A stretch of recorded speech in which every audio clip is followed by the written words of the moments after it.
Eu quero falar com você hoje, neste dia 24 de junho de 2021, num ano histórico. Eu e você estamos vivendo um tempo histórico que não teve precedentes aqui no Brasil, depois da gripe espanhola. E vai ficar marcado no mundo inteiro. Eventualmente só não vai ficar mais marcado, sabe por quê? Porque a tendência é que o volume apocalíptico das ocorrências que virão e das recorrências que reaparecerão serão cada vez mais fortes. Mas eu, você, seus filhos, seus netos, seus bisnetos, estamos vivendo com um olhar num horizonte cada vez mais surreal, cada vez mais global, cada vez mais apocalíptico. Quanto a isso, não dá para ter dúvidas. Logo, logo a gente vai estar numa situação em que se poderá guerrear até na Lua. E que se poderá fazer tanta desgraça que até o céu, o sol escureça. Nós pusemos os pés num desses pavimentos rolantes. Agora nós não precisamos mais caminhar. Basta não fazer mais nada. É como esses pistões em aeroportos. É como esses corredores rolantes. Pode encostar, não fazer mais nada, porque implacavelmente a gente vai chegar e alcançar. Agora a coisa ganhou vida de si própria. E você vê o que está acontecendo no mundo inteiro. Os Estados Unidos com calor de 50 graus em alguns lugares. E os países nórdicos descongelando.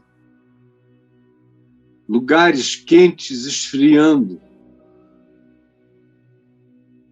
Pântanos, pantanais secando.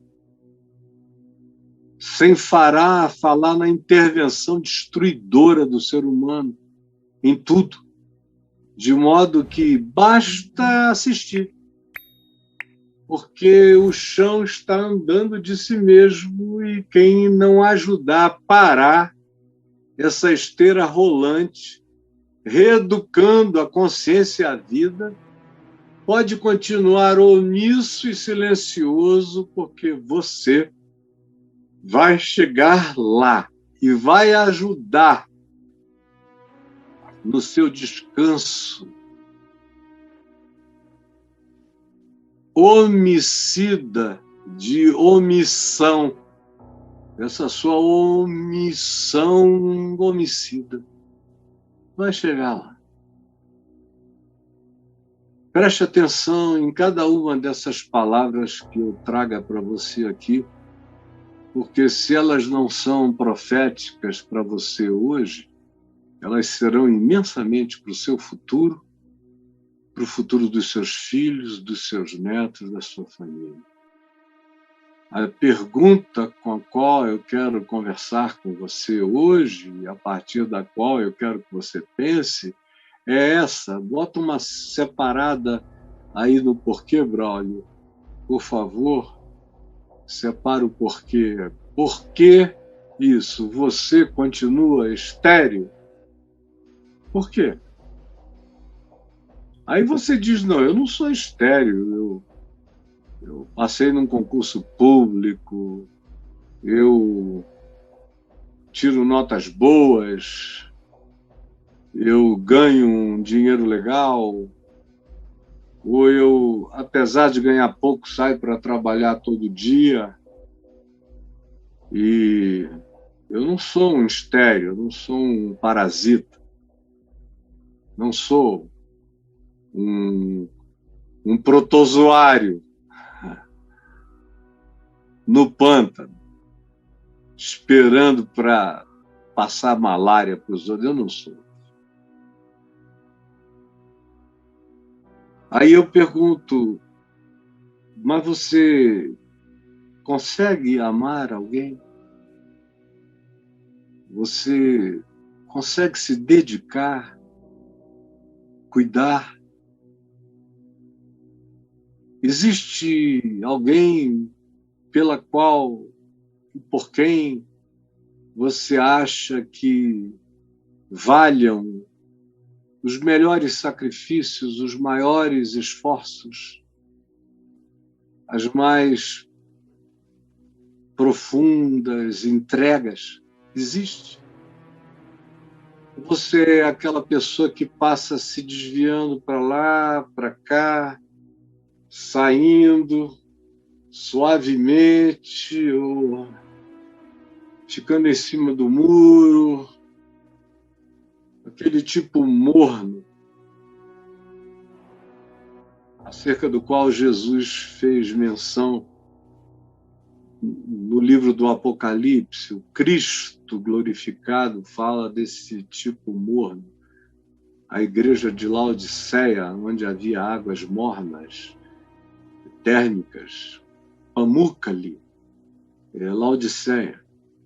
Então, quem dera, disse ele, tu fosses frio ou tu fosses quente, mas porque não és frio e não és quente, és morno, estou a ponto de vomitar-te da minha boca. O Evangelho ensina que a gente tem que escolher a vida, tem que escolher dar fruto. E que dar fruto não é ganhar dinheiro, senão o homem mais bem-aventurado do mundo seria o dono da Amazon, ou o dono da Tesla, o Elon Musk, ou os donos das grandes companhias digitais. Enfim, mas não. Que fruto é esse? A gente iria pensar que dar fruto é ter o poder de produzir, por exemplo, impactos de natureza social e informativa no mundo, que esse tipo de existência tem significado. Que o fruto, por exemplo, para os cristãos, dependendo do grupo cristão, para os católicos, é a vida dedicada, devocional, beata. Para os espíritas, é a prática de boas obras e de doutrinações na perspectiva da elevação do conhecimento. Para os evangélicos protestantes, é a doutrinação dos catecismos e a frequência regular, a escola dominical e os cultos. E se você quiser ser mais piedoso ainda, se envolva com reuniões de oração. Para os pentecostais, varia de muita gritaria a desmaios, ao falar em línguas estrionicamente, ao profetizar mais inconsequente, ou então, antigamente, eu andava por aí pregando para tantos milhões de indivíduos Na televisão eram milhões por dia, e nos estádios de futebol, ginásios, praças, praias, teatros, clubes, ruas, esquinas, tudo. Eram milhares e milhares, e durante o ano, milhões no país inteiro que vinham para aqueles eventos imensos.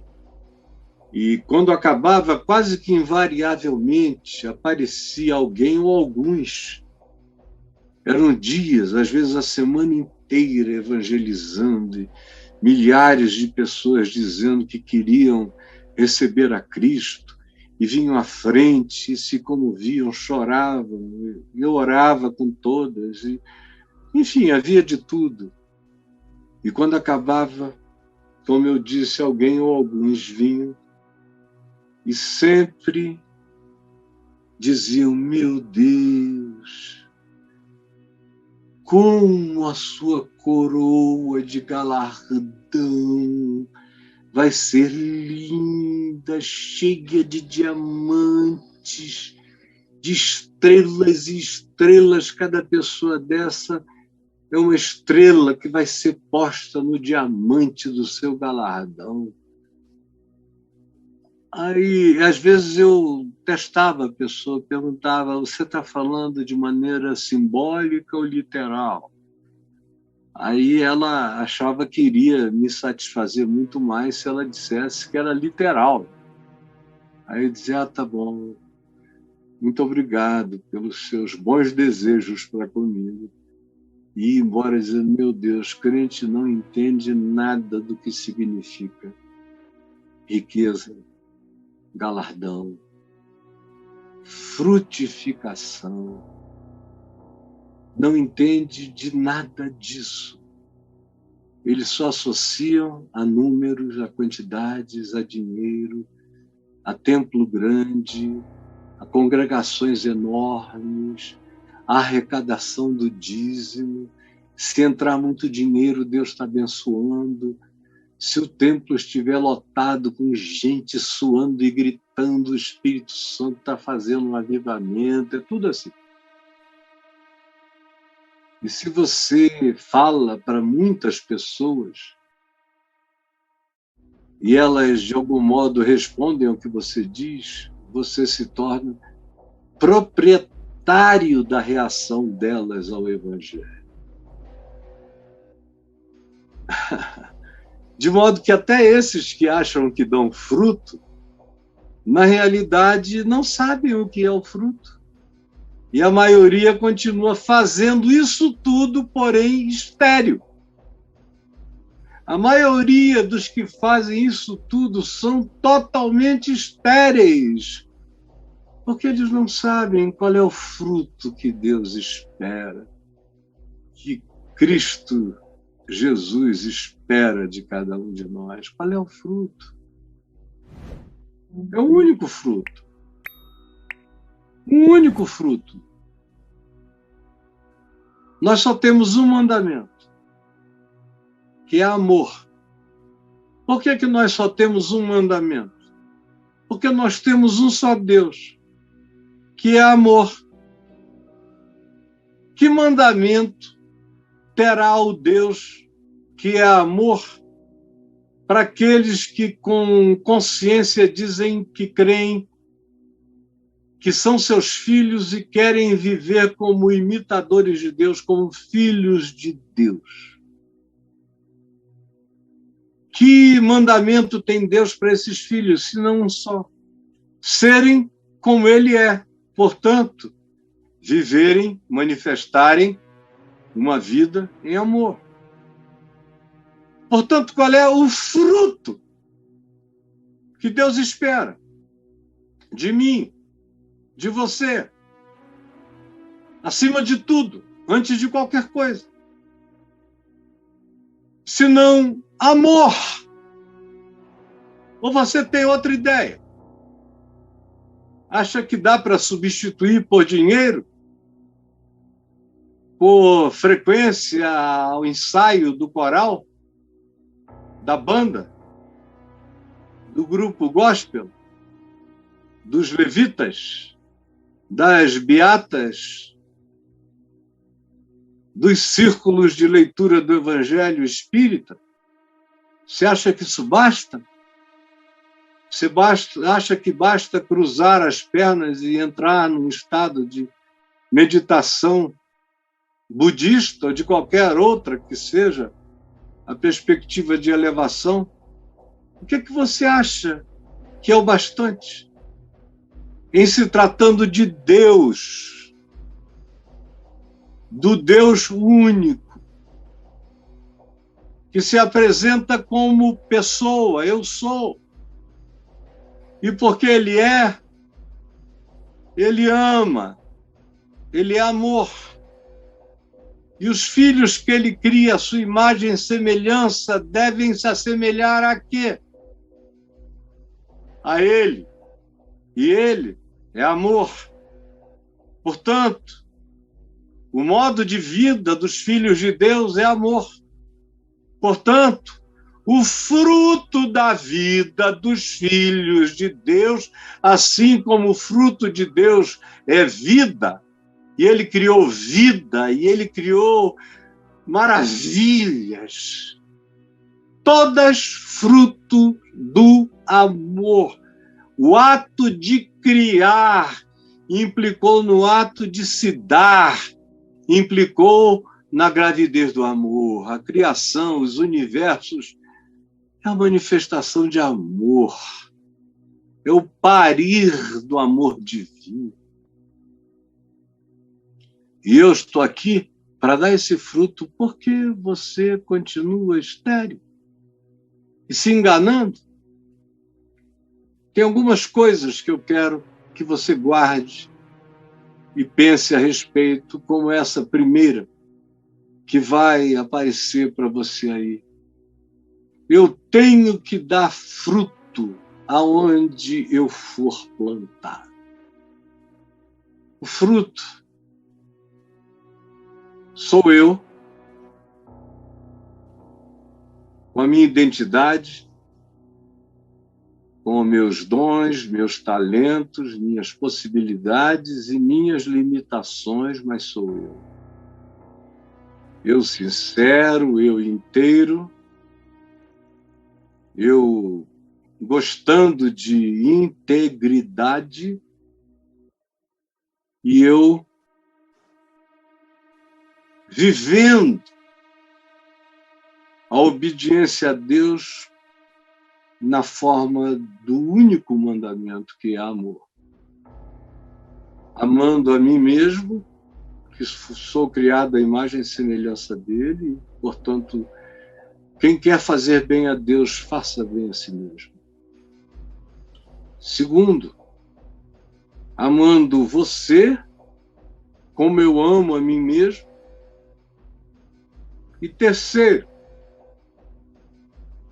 aprendendo a amar como Cristo amou, para que, em havendo demanda, eu tenha coragem de dar a minha própria vida.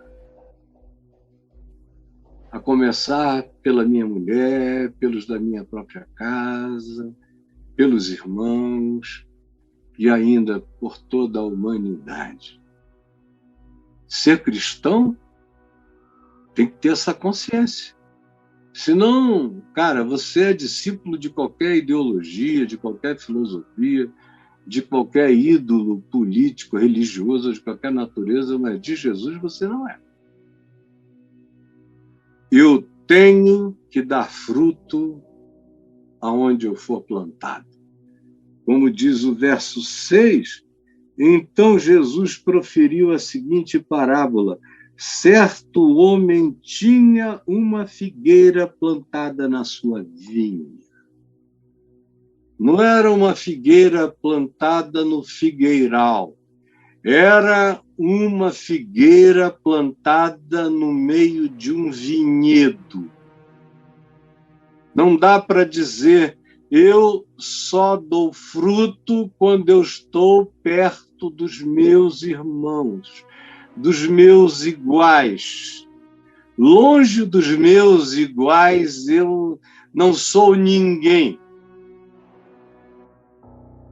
Como você diz, tem um monte de gente que diz: eu me afastei de Deus depois que eu deixei de ir à igreja.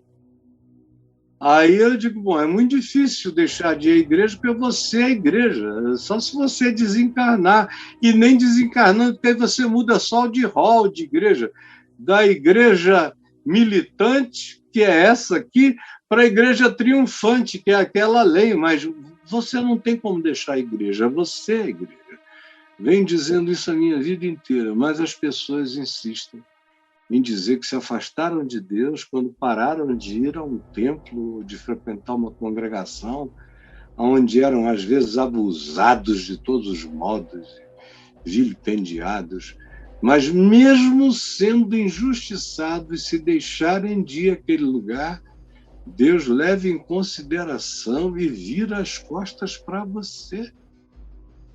E aí a sua desculpa é: eu não consigo mais servir a Deus porque eu fiquei longe dos meus iguais. Eu fui plantado num lugar que não era o figueiral, não era o chão dos meus iguais. Olha, cara, não existe essa desculpa, até porque Jesus disse que era para eu dar fruto até entre espinhos. Jesus disse que era para eu atravessar os lobos, andando como cordeiros corajosos. Que não existe essa coisa de justificação ambiental ou sociocultural que me desvie de Deus. Se você se desviou de Deus, é porque você nunca esteve em Deus e nunca creu que Deus está em você. Aqui se diz: havia um homem, Jesus disse, que tinha uma figueira plantada numa vinha. Mas havia uma demanda. Era que a figueira plantada na vinha desse fruto. E o fruto não era uva, era figo. Ninguém é obrigado a ser o que não é, a ser quem não é e a dar o fruto que não tem. Mas cada um é chamado e demandado para dar fruto aonde quer que seja plantado. Aonde quer que seja plantado. Eu não tenho que frutificar por mimetismo. Fico próximo dos iguais, eu dou fruto. Longe dos iguais, eu não sei nem quem eu sou, como a maioria dos crentes que eu conheço. Não sabem quem são. Eles são filhos da manada. Eles não têm consciência de si na presença de Deus. Não sabem o que é o fruto, portanto, só sabem imitar os semelhantes ou os iguais em outro ambiente, não frutifica. Pense nisso não para os outros, mas em relação a você. Segunda coisa que eu quero que você guarde no seu coração, de verdade mesmo. Cada um precisa saber que existe expectativa sobre a nossa vida ou a sua vida. Cada um de nós precisa saber que existe expectativa sobre a nossa vida. Individualize isso e diga: eu preciso saber que existe expectativa sobre a minha vida. Tem muita gente querendo viver sem nenhuma perspectiva. Ou, desculpem, gente que se queixa para mim que não tem perspectiva para a vida. E eu costumo dizer: só tem perspectiva para a vida quem sabe que existe expectativa para a vida. Quem não tem consciência de que viver é existir para responder responder à vida com significado. Quem não tem essa certeza não ganha perspectiva de nada. Todo aquele que você vir com alguma perspectiva é porque essa pessoa antes nutriu a certeza de que acerca dela existe expectativa. Expectativa divina, expectativa humana, expectativa pessoal, expectativa de alguma natureza, e quanto mais ela for na direção do significado divino, da expectativa que está sobre mim, que existe uma voz que me chama, que existe um pastor que chama as ovelhas, que existe um significado eterno que me propõe, e em relação ao que eu preciso me dispor e responder.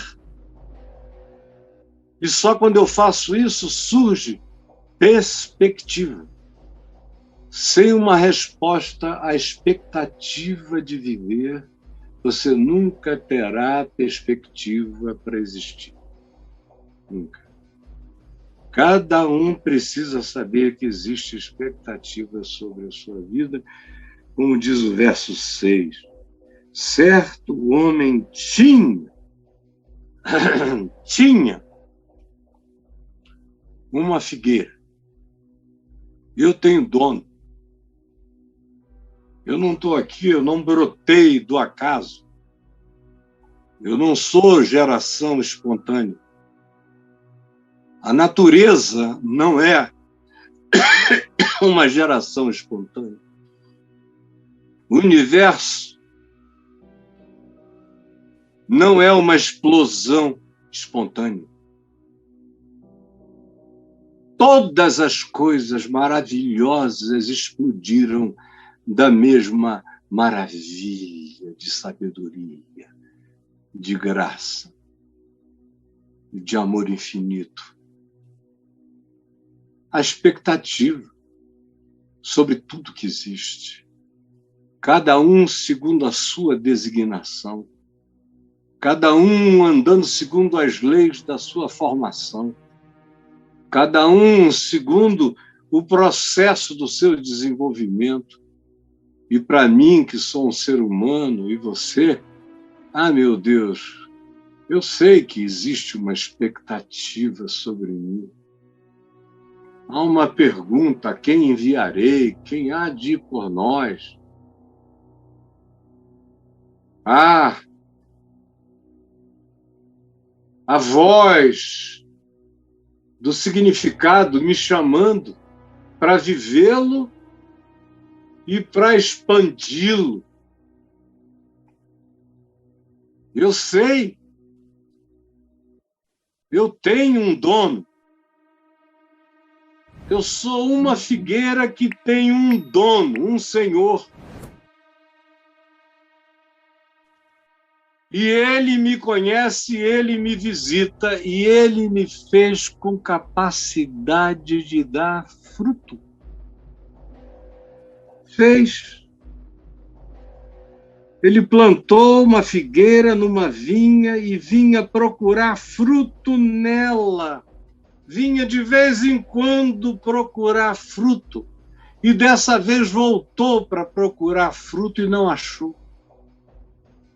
Aí ele disse ao viticultor, ao cuidador, ao agricultor da vinha, disse: há 3 anos venho procurar fruto nesta figueira, já devia estar dando fruto, meu Deus. E não acho. Pode cortá-la.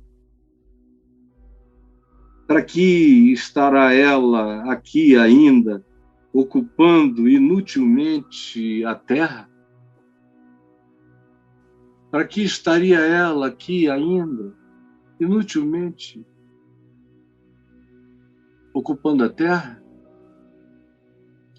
Passar pela terra, por essa existência no espaço-tempo, sem dar o fruto do amor de Deus, É algo totalmente inconcebível. Você ser feito racional, inteligente, a imagem e semelhança de Deus, com capacidade de amar, de ser justo, de ser bondoso, misericordioso, longânimo, fiel, leal, escolhendo o bem do próximo enquanto faz bem a si mesmo.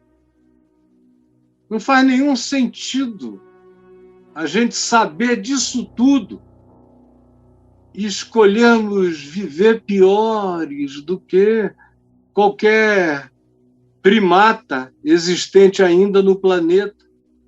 São seres com mais limitações e menos ações homicidas e omissas do que as nossas.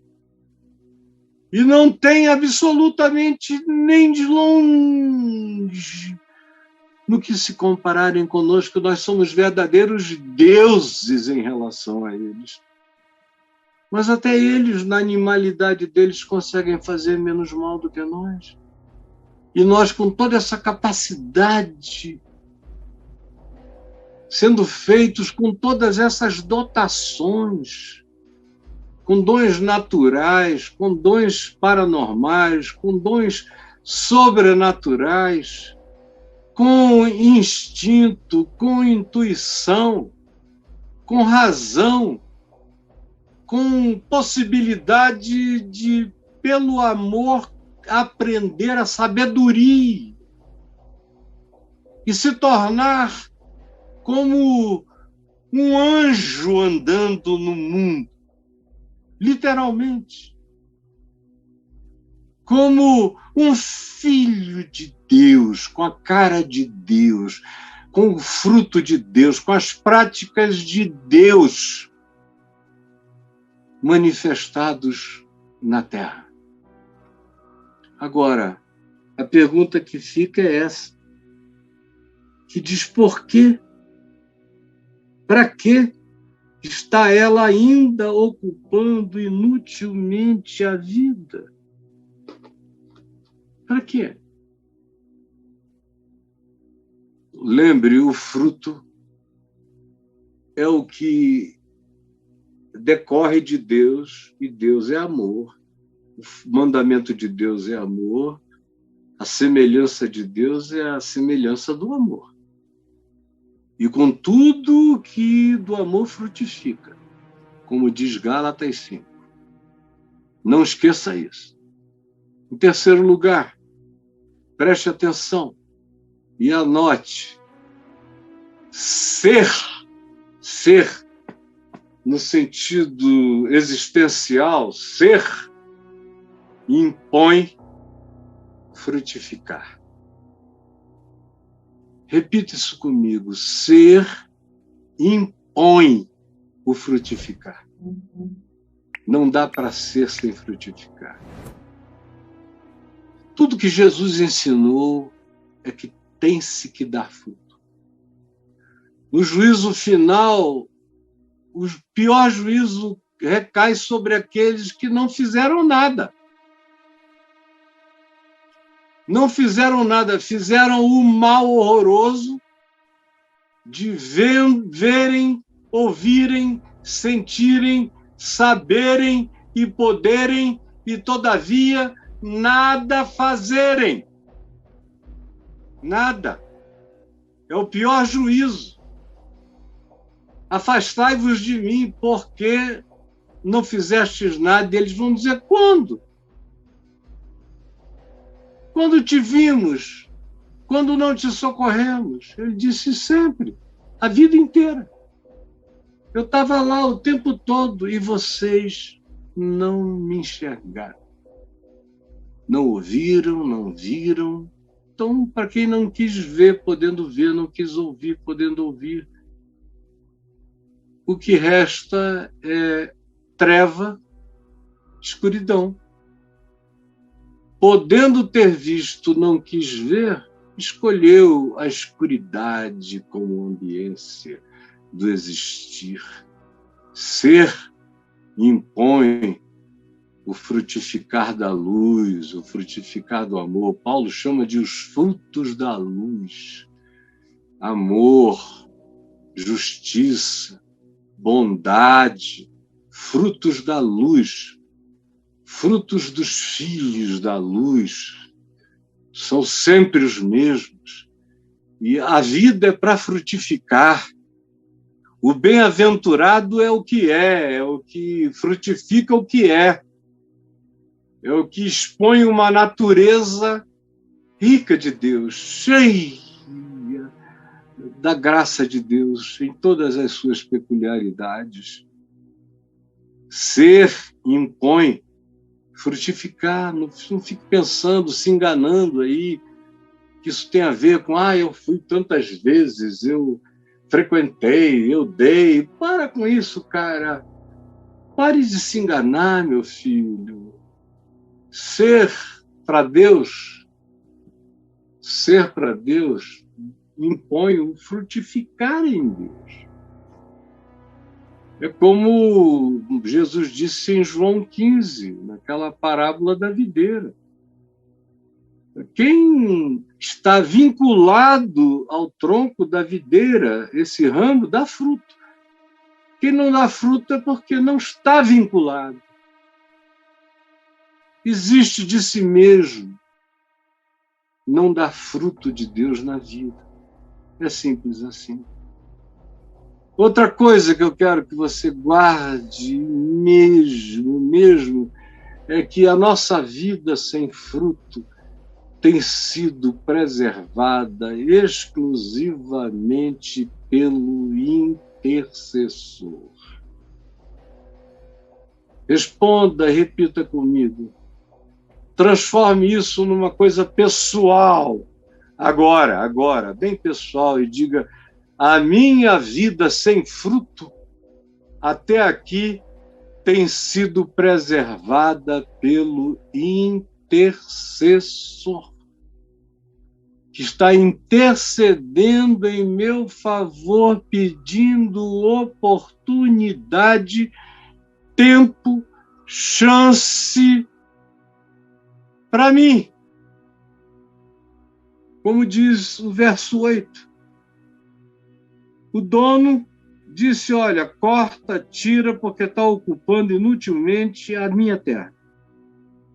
Mas o viticultor, esse cuidador das sementes, esse que semeava, cuidava, podava, respondeu ao dono da figueira: Senhor, eu ouço uma voz súplice, misericordiosa. Senhor, deixa ainda este ano. Você não consegue ouvir a meiguice dessa voz? A humildade desse falar: Senhor, deixa apenas mais este ano. Por favor. Tem um amor nesse intercessor. Eu sei que tu tens vindo ano após ano. Ela já passou do prazo de dar fruto. Sei como as coisas funcionam. Sei como as leis do pragmatismo da agricultura manda que árvore que não esteja dando fruto seja arrancada para que uma outra frutífera lhe ocupe o espaço. Eu sei. Mas, Senhor, deixa só mais este ano, por favor. E ele prossegue e diz: até que eu escave ao redor dela. Eu acho isso tão bonito, como a gente faz. Quem cuida de planta sabe que é preciso fazer isso de vez em quando. Você precisa escavar ao redor, colocar estrume, terra boa, às vezes irrigar com complexo de fertilizantes que vão dar aquele viço. ou cuidar de eventuais pragas, mas você está sempre ali, dando uma olhada, cuidando, escavando ao redor. E deixa eu colocar estrume nela, para ver se ela levanta. Deixa eu dar um trato especial. A nossa vida sem fruto tem sido preservada pelo intercessor. Quem é o intercessor da sua vida, meu irmão? Minha irmã, meu querido, minha querida, quem é? Você acha que é o seu pastor que lhe dá cobertura? Você acha que é quem? Seu sacerdote poderoso? O seu profeta ou profetiza? Ou o seu dízimo compra o seu seguro celestial? Pare de tolice. Só há um mediador e um só intercessor entre Deus e os homens, Cristo Jesus, o homem. Pai, perdoa-lhes, porque eles não sabem o que fazem. Ele também é aquele que diz, se aqueles dias não fossem abreviados, ninguém escaparia. Às vezes ele pede tempo para nos salvar, às vezes ele abrevia o tempo para nos salvar. Nesse caso aqui, ele está pedindo tempo, e eu pergunto a você, quanto tempo faz que se vem buscando fruto na sua vida e você nunca produz, sempre cheio de desculpas, todas elas absolutamente irrazoáveis, ou querendo produzir o fruto do pastor, dos homens da igreja, mas que não é o fruto de Deus. Fruto de Deus é amor, alegria, paz, bondade, fidelidade, benignidade, longanimidade, mansidão, domínio próprio. Quanto tempo faz que o intercessor vem intercedendo e cavando ao redor, dizendo, deixa mais este ano, deixa mais este ano. E o que se está pedindo de você é conversão. Converter o seu ser ao quebrantamento do amor de Deus, ao Evangelho, aquela decisão de dizer, eu estou vivo, e ser impõe frutificar. E eu sei que o fruto do Deus que é amor é uma vida que dá o fruto do amor.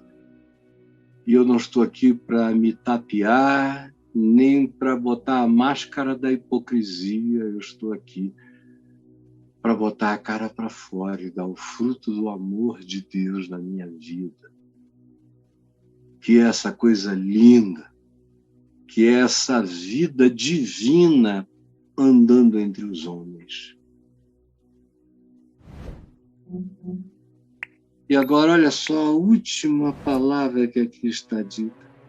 Ele diz, o intercessor diz ao dono, se vier a dar fruto, que bom. Se não, pode mandar cortá-lo.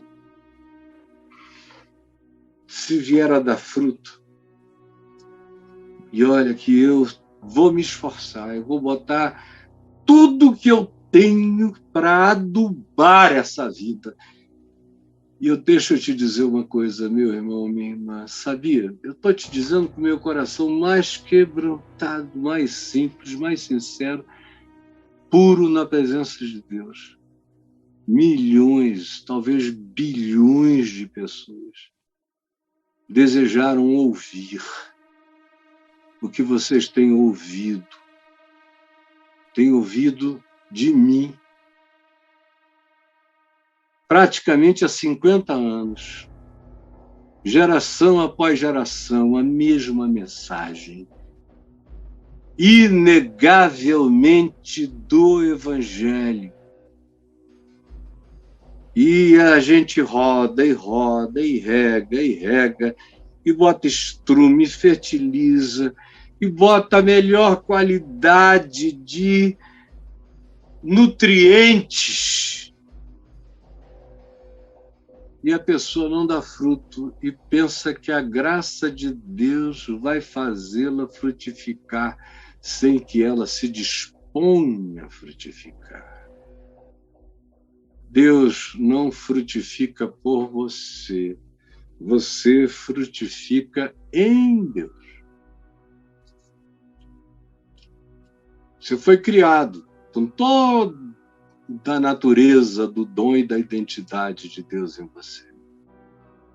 Agora, é a decisão de frutificar essas capacidades, talentos, dons e competências, é que precisa ser uma entrega sua em amor, porque não adianta fazer isso tudo sem amor, porque sem amor nada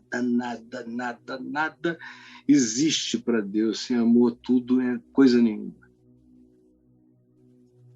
Senhor Jesus, permite que mais essa rodada hoje, em volta da raiz dos que não frutificam o teu amor, dos que não entendem nunca, não se dispõem jamais, que hoje seja um dia diferente para muita gente. E que algo completamente divino chegue, penetre no coração das figueiras estéreis. E elas fiquem grávidas dessa palavra do Evangelho, da palavra do amor de Deus. E deem o fruto da bondade de Jesus, da misericórdia de Jesus, da compaixão de Jesus, da justiça de Jesus, da verdade de Jesus, da solidariedade de Jesus, do Evangelho de Jesus. É o que eu te peço. Em teu nome. Amém e amém.